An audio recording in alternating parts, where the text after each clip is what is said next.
के राम दे हीरा कहूँ के लाल मन रे रामो पीर बेटिया यही तो नर दई जान्या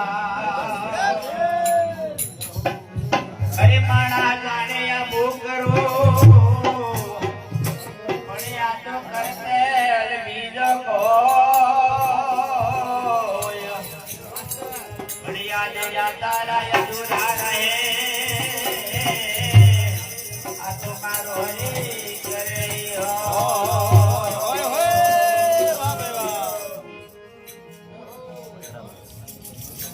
અમરેલી ની અંદર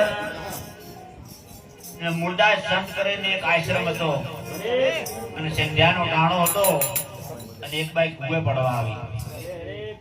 એ બાઈ કુએ પડવા આવી ત્યારે સંતની નજર પડી કે આ બાઈ કુવામાં પણ પડશે પરિણામે સંતે હાકલ મારી ગઈ બેન કુવામાં ન પડતી તો કે બાપુ મને મરવા જો મને રોકો મત અને મે એવું કોમ મારાથી થઈ ગયું છે મારે કુએ પડ્યા છે કોઈ ઉપાય નથી તો કે બેટા એક ભૂલ તારાથી થઈ ગઈ ના બીજી ભૂલ તો એ કરવા તૈયાર છે અને મરાય નહીં તો સંત એને રોકે છે તો કે બાપુ એ હું આરા પેટમાંથી બાળક છે યાર બાપનું નામ નથી દેખ્યું એમ અને નામ નજુ તો આ દુનિયા મને જીવવા નથી આલે તો કે બેટા તો નામ જે તો કે બાપુ વધો ના આવે તો કે સંતે વસાર કર્યો કે તો તારે એમ કાય આવતી કાલે તો આ દુનિયાની સામે મારું નામ દે મુર્દા સંતનો બાળક છે હું કહી જીવે તો તારા બાળકનો જીવ બચતો હોય તો કે બાપુ ભલા તો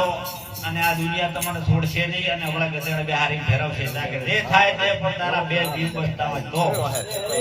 આમ સવારમાં બાપુએ જે દીકરી દિયાની મુર્દા સંતનું નામ આલ્યો અને એની દુનિયા જેની પૂજા કરતી હતી ગુરુ કરવા માટે એની લાઈનો લાગતી હતી એની દુનિયાએ મુર્દા સંતને ગધેડો પર લાવી અને અવળા ગધેડે બેહારી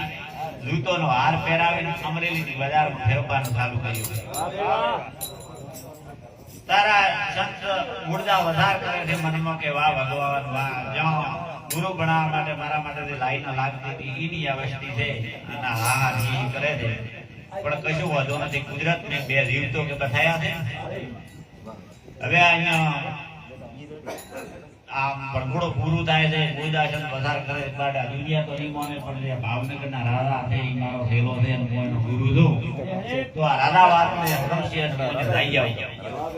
તો સંત જ્યાંથી ભાવનગર આવે છે અને આવી કોટડીએ કહે છે કે મારી રાધા હાજર છે તો અહીંયા રંજન મળ્યો ના ભાઈ રાધા હાજર નથી તો કે જો ગયા હતા કે ગામમાં અમારે મોટે મંદિરે ગયા છે ને કોઈ સંત આયા છે ને કઠી બંધાવા હારું ગયા અને મુર્દાસનને વધારે કર્યું વાહ પ્રાણિયા વાહ મારી કઠી છોડી નાખી આણે અને કોઈ સમજ્યો નહીં પણ કશું વધુ નથી આપણે અહીંયા જ આવું છે હવે આ એટલે મુર્દાસન ત્યાંથી મંદિરે હોય છે ત્યાર બધે બિલાડી એક મરી ગઈ છે ને બે બધાઓ ટ્રવળાય હવે આ શાંતિ લઈને હાથમાં ધોળી લીધા અને પછી બિલાડી અને જઈને અહીંયા મંદિરમાં પ્રવેશ કરે છે એટલે બીજા લોકો આમાં જયજીભાઈ આ મંદિર હતા અંદર પહેવા નહીં બારો લાગે તો માપી છે અપરાધી છે તું આઈને જુએ એટલે આ બધું ધાકા દીકો ભાઈ કે મને જાવા જો ધાકા દીકો જોડે ઉલ્યા સંગતાઈ કે ભાઈ આ શાનો ધાકા દીકો બોલે તા કે ઓલો ગુળિયો પાપી આવ્યો છે તો અંદર આવવાનું કહે છે આપણને અપવિત્ર કરશે તો કે ભાઈ અને કોમ વિશે આવવા જો અને વાત કરવા જો તાર મુર્દાસન ત્યાં આવે છે અને આ બધો ડાયરો ભણો બેઠો છે રાધા પણ અહીંયા બેઠા છે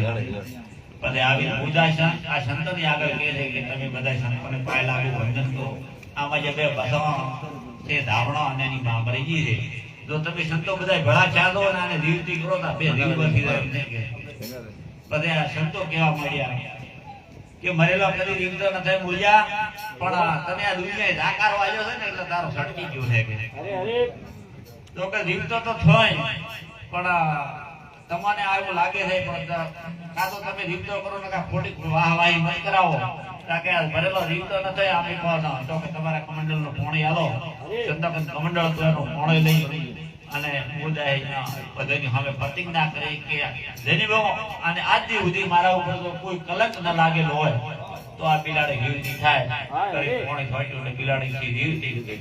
અને જે બધે ભાવનગરના રાજા ને સંતોને બધે વસાર ચોક મારો બેડો આમે ઉતાવળ કરી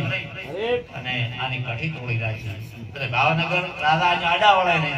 કે હવે તમે પૂરી તો કઠી મે તોડી નાખી પણ ફેર ગુરુ બનો તાકી હવે ફળ આપી રહી એટલે કહેવાનો મતલબ એમ છે કે કોઈ ઉતાવળો નિર્ણય કરવો